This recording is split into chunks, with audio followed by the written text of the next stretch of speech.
क्या आपको भी ऐसा लगता है कि कोविड के वैक्सीन के बाद इतने सारे हार्ट अटैक हो रहे हैं? और कोविड की वैक्सीन के 4 साल बाद इतने हार्ट अटैक हो रहे हैं? तो मैं एक बात बता दूं, जितने भी मेडिकल साइंस या केमिकल साइंस या डायरेक्टिक साइंस से रिलेट करते हैं, उन्होंने 2 साल पहले ही प्रेडिक्ट कर दिया था कि एक टाइम ऐसा आएगा कि सबके हेल्थ सिस्टम कोलैप्स करेंगे और इसका कोई रीजन नहीं समझ में आएगा। और मैं साइंस की बात कर रही हूँ, मेडिकल और क्लिनिकल साइंस या डायरेक्टिक साइंस की, जो लाइफ और डेथ से रिलेट करते हैं, ना कि होम साइंस, हेल्थ साइंस और जोग्राफिकल साइंस की बात करिए। क्योंकि एटलीस्ट मैं तो इन्हें साइंस की कैटेगरी में नहीं मानती। आई एम सॉरी टू से।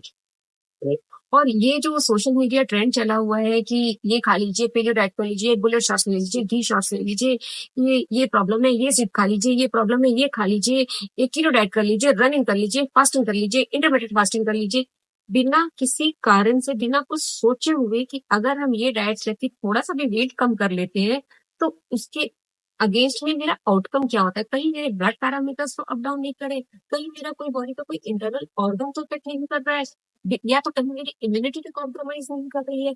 बिना कुछ सोचे, बिना कुछ जाने, जितना जो समझ में आता है वो कर लिया।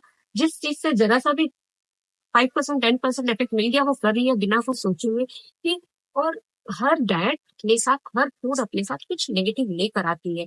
और नेगेटिव जो फूड अपने साथ जितना नेगेटिव लेकर आती है, उसके साथ जो फूड को दिया जाता है ताकि वो उसके नेगेटिव को बैलेंस कर सके, उसके पॉजिटिव और नेगेटिव को बैलेंस करने को ये बैलेंस डाइट बोलते हैं, ना कि सिर्फ कैलोरी को बैलेंस करने के बैलेंस डाइट बोलते हैं। जब एक डाइट को बैलेंस किया जाता है तो इसके बहुत सारे पैरामीटर्स को एनालाइज किया जाता है। तो जैसे कि अगर हमें डेंगू होती है या फिर कोविड का कुछ प्रॉब्लम होता है और जिसमें हमारे टेम्परेचर भी बढ़ते हैं, फीवर होता है, तो उसमें भी फीवर को कम करने के लिए पैरासिटामोल दिया जाता है। तो इसका मतलब ये नहीं है कि पैरासिटामोल कोविड या डेंगू की दवा हो गई। इसका मतलब ये है कि टेम्परेचर को डाउन करने के लिए पैरासिटामोल को हमेशा यूज किया जाता है। पर पैरासिटामोल उसकी दवा नहीं है। उसी तरीके से हर डाइट में, हर बीमारी में कुछ एक चीजें होती है जो कॉमन होती है, कॉमनली चलती है, पर वो उनका इलाज नहीं है।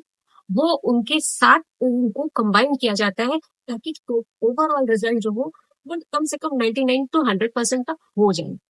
तो अगर आपको जरा सा भी फीवर आती है, कुछ भी आती है, आप पैरासिटामोल ये सोच के खा रहे हैं इट्स अ कॉपिंग पिल, कोई प्रॉब्लम नहीं है, मैं खा लेता हूँ।